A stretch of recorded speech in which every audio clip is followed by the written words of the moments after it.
help me. Yes, I know, but you need to tell her that people that not me, We're but now our live. generation could use hammers, and they don't know what that is. And things. Anyway. Mr. Malford, we're now live, streaming live. Okay. All right. I'd like to call the meeting to order of the Policy Committee for the Commission on Disabilities and Special Needs. I'd like to thank all those that bothered to be on the call today, as time is more valuable than money, and we appreciate your time in listening in. I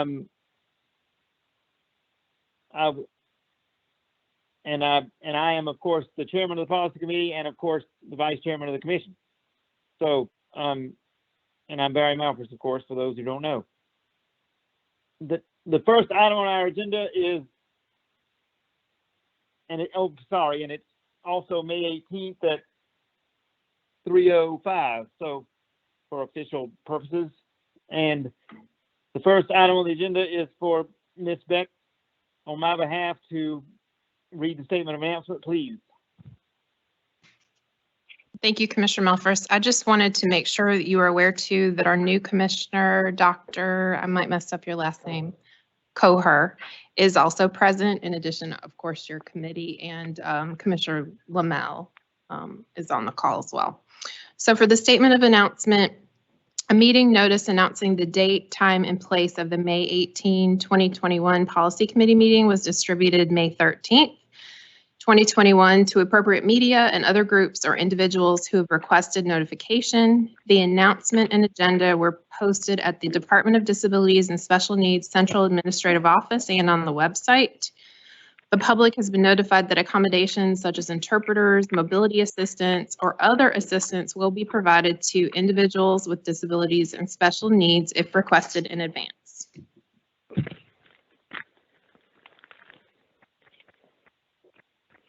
Thank you. I'm going to do the invocation now. Dear Lord, thank you for allowing us to be here and give us the knowledge that we need in order to help those with disabilities as best as we know how, and to be mindful of all those that what we do affect in their daily lives, and help us to be mindful of all of those people and all the difficulties that they go through on a daily basis. Thank you for the beautiful day that you have given us and the beautiful days you've given us in the last few days, and keep us safe for those of us that are traveling. In Jesus' name I pray, amen. Okay, the next item on the agenda is the adoption of the agenda, which, as everybody knows, if I do not hear an objection, we're going to adopt it. So instead of doing motions in seconds, so I'm gonna give it about 5 seconds, and if I don't hear an objection, we're gonna adopt the agenda as written.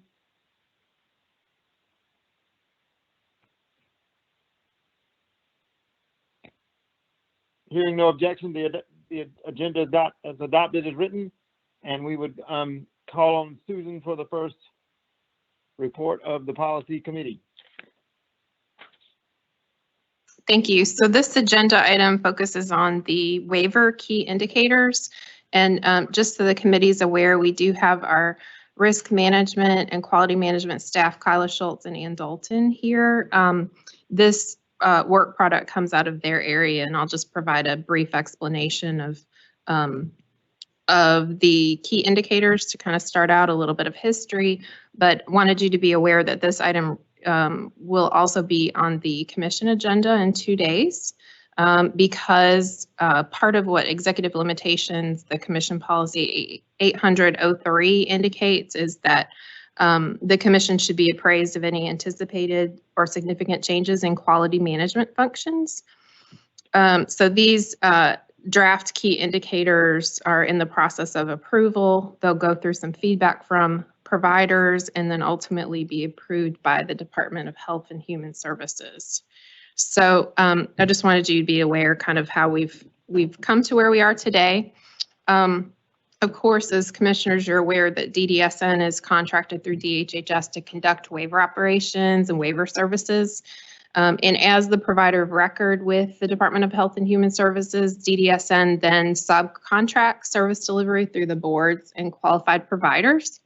In order to provide DDSN with an assurance that these subcontracted services are being delivered in accordance with the approved standards and directives, DDSN developed a system in the past called the Waiver Key Indicators, which eventually became of interest to the Department of Health and Human Services, and then as it moved forward through the time, eventually began a process of annual approval by that agency as part of their oversight authority.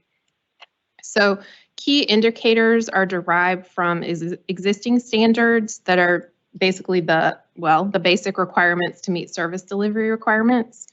The drafts that are shared in the commission packet that was sent out earlier this week and will appear in your binders reflects drafts that have been coordinated across all DDSN program areas. We have also shared these drafts with the provider community, and we'll continue to seek feedback and ultimately form drafts that will be submitted for Department of Health and Human Services approval so that they can be used by the Quality Improvement Organization, currently Alliant, to do contract compliance reviews and licensing reviews. So the documents this year were separated into different tools by area. So there are 9 different tools focused on contract compliance. They cross administrative, case management, day service, employment, residential habilitation, respite, in-home supports, and then 2 observations called day observation and residential observation. There's also another tool that's actually a non-waiver contract compliance tool for early intervention. Again, early intervention is not a waiver service, but it is part of the whole DHHS contracted service provision. And then, of course, through the code, DDSN has the authority to license because we're licensing waiver settings. That's also part of an indicator development task. So all of those tools have been shared, and these are what we're talking about today. Service providers are aware that these are the tools that are used when they get their 12 or 18-month reviews. So it's important that they understand the indicators and that they're familiar with how kind of the guidance reads for each of them, and then also any sort of review procedures just for transparency. So while the tools are actually for the Quality Improvement Organization to use, again, it's just a good practice to make sure providers are aware of them. They can be using them for their own self-assessment and et cetera, just to improve their service delivery. So these drafts that we'll be discussing more on Thursday, and certainly can discuss ad nauseum here today, as long as the agenda allows, is kind of phase 1. So we've discussed kind of the approach to these in a quality management work group meeting that was very brief on May 12th, just so that providers were aware that we're not recommending a large amount of changes this year. We are in our final year of the Quality Improvement Organization contract, and we'll have to put that out for bid again. So we didn't want to make drastic changes this year. But as I stated, we have separate tools for service types and administrative indicators. We've also added review procedures in some cases where it's appropriate, just to enhance that clarity. And then there's also an increased focus on training topics.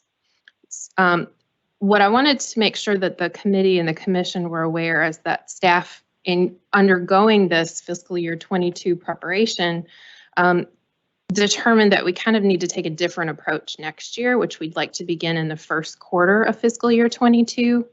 So we would like to be convening internal groups to focus on the service standards, which again are the origin of the indicators. We want to look at those to update language, to be more precise, and to offer explicit guidance and review procedures. Again, that transparency for providers so they know how they'll be measured. So that should increase their performance as well. And then, of course, we'll involve providers in work groups to address these revisions. Then kind of procedurally, we would revise standards through the DSN Policy Committee and Commission, and ultimately get approval by DHHS. And then that would lead to kind of where we are now with the new addition of draft indicators for ultimate approval for fiscal year 23. So I just wanted to mention all these specifics because these are obviously very important measures for the commission to be aware of because they affect how service providers are reviewed. And we know sometimes that we have a lot of discussions about the performance of the system and the quality of services. So I just wanted to make sure y'all were informed about where we are with those indicators and give you an opportunity to ask any questions about the process or any specifics.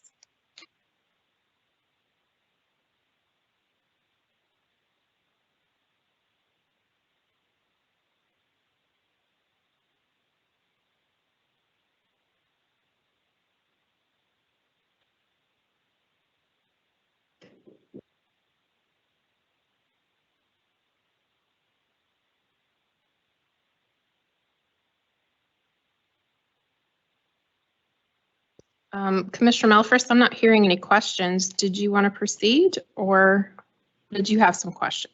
Sorry, I was muted. I'm sorry. I was saying that if anybody has any questions, it's the time to ask it because obviously this is going to go before the commission in a couple of days. So if there's no other questions, is there any other questions? Hearing none, I'm going to move on to the anti-harassment policy in section 1 of our agenda. But before I do that, let me say I was remiss in not saying that I welcome Dr. Koch, I think it is, to our commission and particularly to the commission, to the policy committee meeting today. So thank you very much for coming, and I hope that you can be I'm sure you will be a valued member to our commission. And I apologize I didn't say that earlier, but I should have. So, but anyway, the first section of 1 on the agenda is, and feel free to say something, Mr. Koch, if you'd like to, as we go along here. You're certainly welcome to talk. You actually can't technically vote, but you can certainly talk. The first item on the agenda is section 1 is anti-harassment. I think everybody here knows, or at least everybody on the committee knows, and most people in that room, I would think, know that we've been through and through and through this policy a number of times, and that it has gone out for public comment, and that there were no comments received on this policy. And so I am recommending, after reading over it again, which is probably, I don't know how many times, in the last couple of days, that we recommended for approval for the commission in 2 days. So, but this is the time to say anything else about that policy if anybody wants to before we get to the commission. So is there any questions about this? Mr. Chairman, doesn't that policy have to go with a motion and a second in order for it to be considered a motion on the floor for the general meeting? I wasn't sure. I think our chairman's on here. He may can answer that question for us. Well, if we don't have an objection, we can move it on without it, because I'm doing what's called my mind just went blank. What's it called? But I'll do it as a motion in a second if you want. Go ahead and make a motion. It's fine. Okay, I'll move that we go ahead and move that policy on to the full commission for approval. I'll second unless you want to, David. Motion made and seconded. I'll second it. Motion made and seconded. Is there further discussion? Hearing none. Those in favor? Those opposed? Motion carries. So that goes on to the full commission for approval in 2 days. The next item on the agenda is an item that I asked that we put on the agenda for the committee to review first, and I did review, and I don't really have any questions about it. I'm going to let Susan take it from here, though. It's called Employment First, it's 700-07-DD.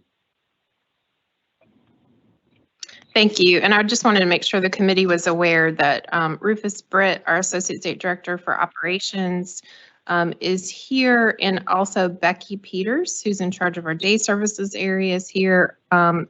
Since this next few items kind of talk about employment, our employment services area contact, Susan Davis, was unable to be at the meeting today due to a prior engagement. But I thought it might be helpful for the committee to have just a quick overview of kind of the agency's approach today in employment services and how they're interrelated, because I know all of our commission members and committee members have different experiences with services. This specific directive, 707, the revisions came out of, again, the operations area. And so I had asked Becky if she would give just a few sentences just to give a quick overview of how the day services and employment services go together and why we have this approach to employment first, in addition to just the line by line edit.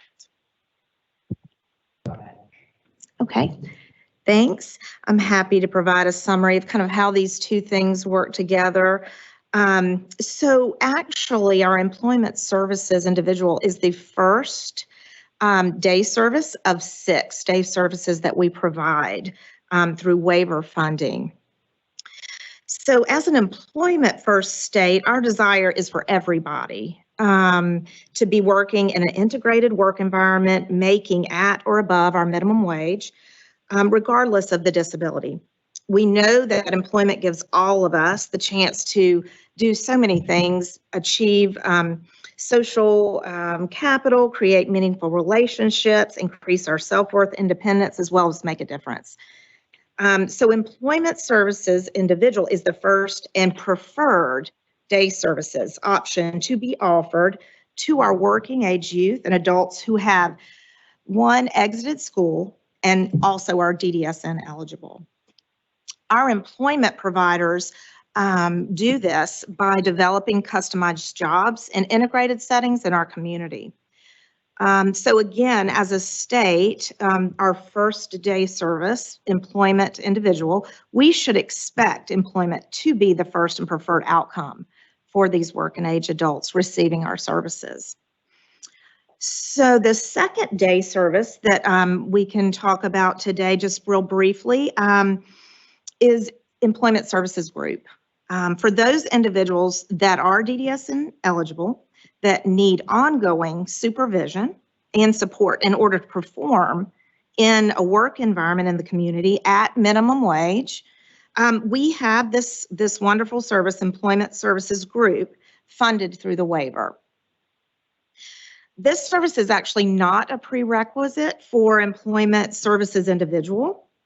And we have 2 different models that our providers are using right now. We have an enclave, which is a small group of 8 or less these individuals work under the supervision of an employee of the provider, okay? And they usually are in one setting, such as like a janitorial service, something like that.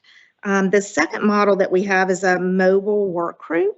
And those guys are also in a small group and less than 8 under the supervision of an employee of the provider, but they actually move around from business to business. And this has been a great option for our folks to get in the community. The other 4 day services that we have here that are waiver funded are career preparation, which is also employment focused, community services, day activity, and support center services. We'll talk about those in some upcoming meetings, as there's been some great things added for the future to those day services. And we do anticipate some waiver changes to be made prior to implementation of those. So as we move forward, kind of reviewing this directive, hopefully that context was helpful. Thank you, Becky. Within the Employment First directive, you kind of see the flavor of this approach towards employment services. Some definitions have been changed in order to just update the directive to be more current. And we've also just made sure it's kept that emphasis that GDSM believes that employment outcomes for adults of working age are the most meaningful. I know that the committee's had a chance to review the document, and just glad to take any questions about any edits or any questions about kind of the topic of employment in general.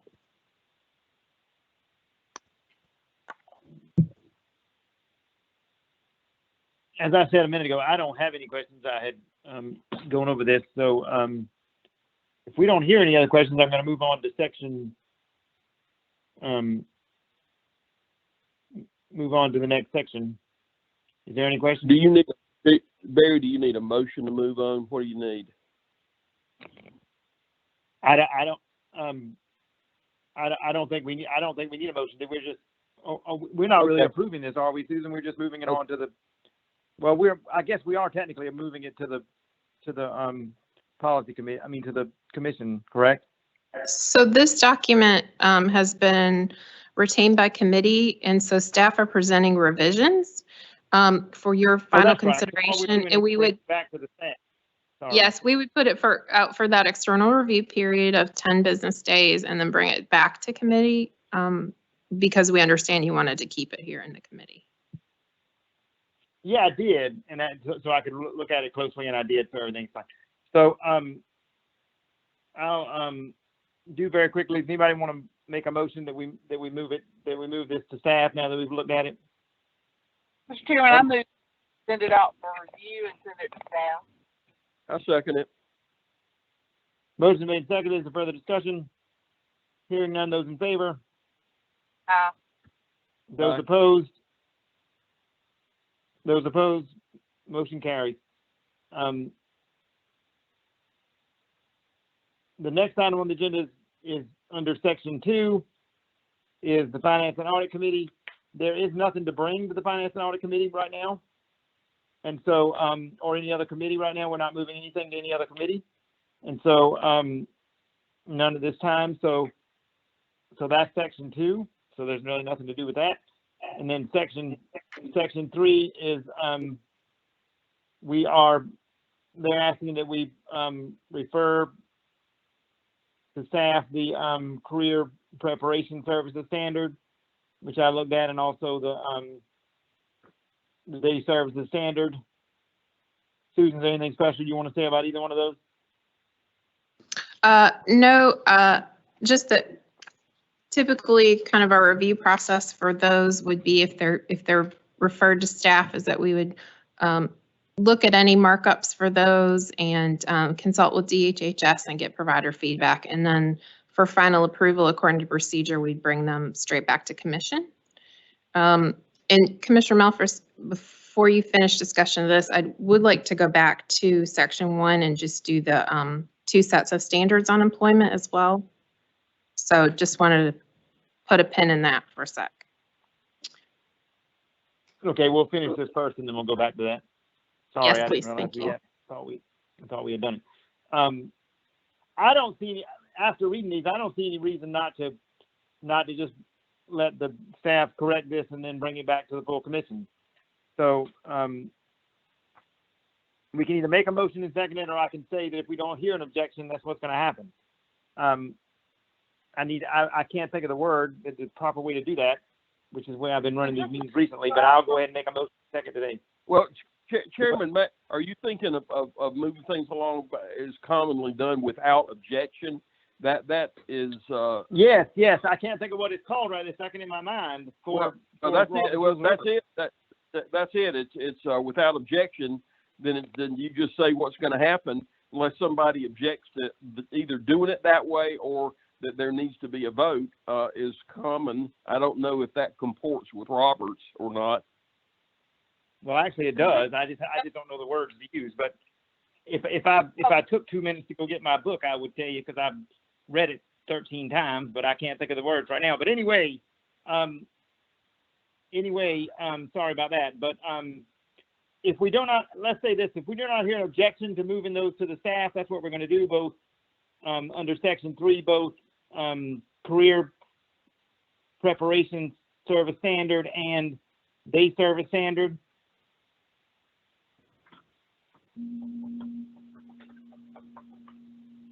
And we're, Chairman, just, are we on page 57? Yeah, 57 and 69, yeah. 57 through 68 Okay. and 69 to 78 are where we are. We're doing both of these. Both of them at the Because same they're time, just- the day Yeah, we're doing them activity both at the service same time, standard. because we're just bringing them to the staff. We're doing them both at the same time because we're just bringing them to staff, and then they're gonna make the edits that we need to make, and then they're gonna bring it straight to the commission because we don't need to see this again. I don't think, unless somebody wants to bring it back to the policy committee, I don't see a reason to. Somebody on the committee, I mean. But Well, I don't see well, a reason well, to. Well, we'll have another bite at it in the full committee if there's something that Right. is controversial. Correct. I don't see anything controversial in either one of these. So we will have another option to see it, of course, in the full commission meeting. Probably, I would hope it would be in June, but it could be July, depending on how many edits we have to make. Correct, Susan? That's correct. And again, we ideally would like to get Department of Health and Human Services to approve prior to bringing it to the commission. Okay. Well, then it may well be July then, but we'll have to see. If they have to get involved, that's right. You did say that you want to get their approval. So if we have to do that, it may well be July, but I don't think that really affects. I don't think the timeline of that affects much. And I am, so that having been said and that having been done, I'm going to let Susan go back to section 1 and finish the part that I apparently have missed, which I didn't realize I had missed one, but go ahead, Susan, tell me what I missed. Thank you. So item 3 in section 1 is employment services standards individual. And certainly if you have specific questions, again, we have operations staff here who led the revision process on this, but I'll just kind of hit the highlights of some of the edits you saw on the versions that have been shared. Again, this was determined that you wanted to keep this in policy committee, so we're just looking for some guidance at the end here if you want to refer it back to staff or keep it in committee where we would take these versions. Which page are we on now? 14. Employment services standard individual start on page 14 and go to page 36. I'm sorry. So again, it's David by accident. We're back to page 14. It's section 1, page 14. It's the third document in section 1. Sorry. Okay. Yeah. I thought we were moving it on to staff, and that's why I went ahead and did it, but go ahead. Yeah, so we went over, I recall the vote for 707 was to move it back to staff to finish the process and bring to full commission. And then what we still need to do is have an action on employment services standard individual on page 14. And then there's another one, but let's stick on this one for now. So some staff have reviewed and we've gone through our internal process to bring this draft edit set forward. Kind of the highlights of some of the improvements is that we've added language just to make it very clear that we're trying to ensure that there's no duplication of federal funding for employment services individual due to an open vocational rehabilitation case, which again is another agency that provides employment services, and federal funding is really sticky when there's duplication. So we have to be very clear about avoiding that. And then on to standard 8 was another area just for mention. I think providers would appreciate some updated language just on the tuberculosis screening requirement. Some changes were made to the directive related to that on tuberculosis that the commission has already approved. So we took this opportunity just to update some language to make it consistent. And then standard 14, which was actually probably the crux of why the standards were revised to begin with. The unit had to change to 15-minute units to respond to requirements of the national code transition, which is another project that relates to coding for services and ultimate payment. And then I'll just mention also that standard 5, just some additional language was added about the documentation requirement to justify all units reported, that those need to be entered at a minimum within 7 calendar days of the activity date. And so that just provides some additional structure to make sure that records are current and available and consistent with what will support ultimate billing. Glad to take any questions, but those are really the major edits to highlight today.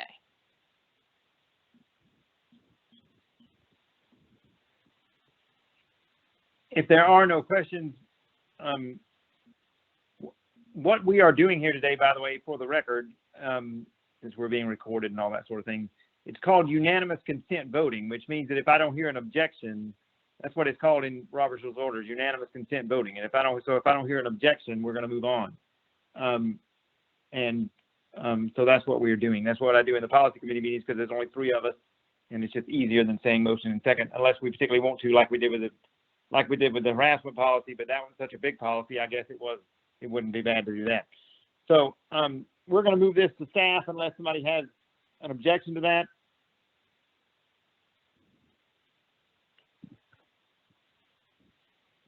Hearing no objection, that policy moves to staff. Susan, what's the other one? Because I don't see it. Number 4, group. Oh, I do see Yes, it starts on page 37 in the document set. 37 to 50. Sorry, I see it. Yes, and so where we just talked about the individual format of providing employment services and those standards, this is the group format that Ms. Peters spoke about earlier. So those edits were sent ahead of time. I'll just highlight a few. Just making sure in standard 2 that we've enhanced guidance to make sure that it's clear that services are not required to be provided at a facility. You know, the whole idea of employment services is just to make sure people are receiving those services in as typical an environment as possible, and people work in various settings. Standard 9, again, parallel to the other set of standards you just reviewed, we've updated the screening requirements for tuberculosis. And then in standard 15, adjusted the unit to a maximum of 520 day service units annually. And that's in accordance with that national code transition project. And then standard 24, I've just added some additional examples to provide some ideas in the guidance about what can be done in employment services groups so that there's a little bit more variety. So those standard edits are recommended by staff. Next, what we would do is get feedback and then also send those to DHHS for approval. Are there any questions about what you saw in those edits? I don't have any. I didn't either. I read all this and I didn't have any questions about service standard either. About any of these service standards, actually. Maybe I made a mistake bringing them back to the committee, but I just felt like we needed to do it at the time because I didn't have a chance to go over them like I should have. If there's no objection, I'm going to give it 5 seconds, and then this is going to move to the staff for revision and brought back either, hopefully in more likely July, I would think, after HHS has it, Health and Human Services has a chance to look at it and approve it. This is another one for HHS, correct, Susan? It is. Right. You're correct. This entire section is correct.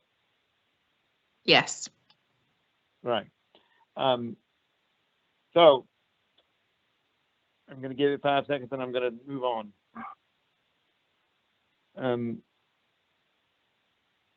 Okay, hearing no objection, that policy moves.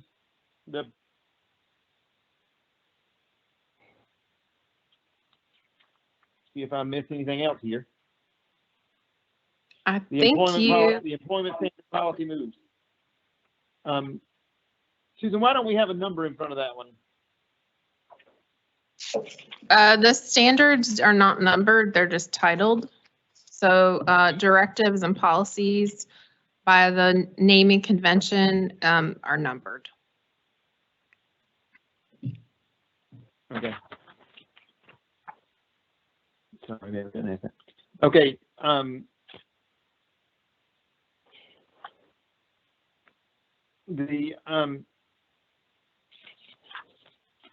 there is no other items on this agenda since we went to section 2 and did day service standards. We've already done day service standards, so there's no other items on this agenda except to say when our next policy committee meeting is, which is June the, you want to help me out here, Susan, the first? June 8th at 3 o'clock.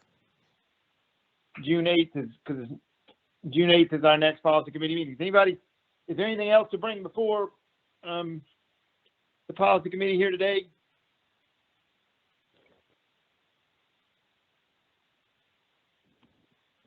Hearing Can I none, ask what time appreciate those- everybody, can I just, what time's everybody getting there tomorrow? Into the central Oh, office? sure. Not really policy Oh. committee business, while you ask that question. Oh, you're right, but we do need to say this. It's, it technically starts at 12, and Okay. I may not be there till 12:30, but I'm trying to get there by 12, Yeah. but it goes from 12:30 to 3. It's employee appreciation day for everybody. That, 12. say again? This is Commissioner Rawlinson. Say again, Ro- I'm making an effort to be there by 12 tomorrow. Okay, I'm going to Okay, try to that's be what- there by 12, but it may well be 12:30. It'll be between 12 and 12:30, let's say that. And I'm told that it in the front is where you need to park for tomorrow's thing, because they're going to have it. It's going to be on a patio in the front. So instead of going to the back of the building like we normally do, we need to go to the front. Okay. And if anybody needs to know that's listening, I doubt there is, but if anybody needs to know that's listening like me, there is a ramp there for us to go up and down. So,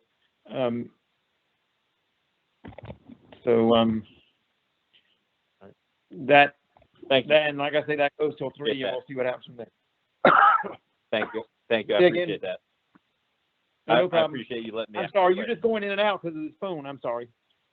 Yeah, I appreciate you let me ask that question, Barry. Oh, no problem at all. Anytime, of course.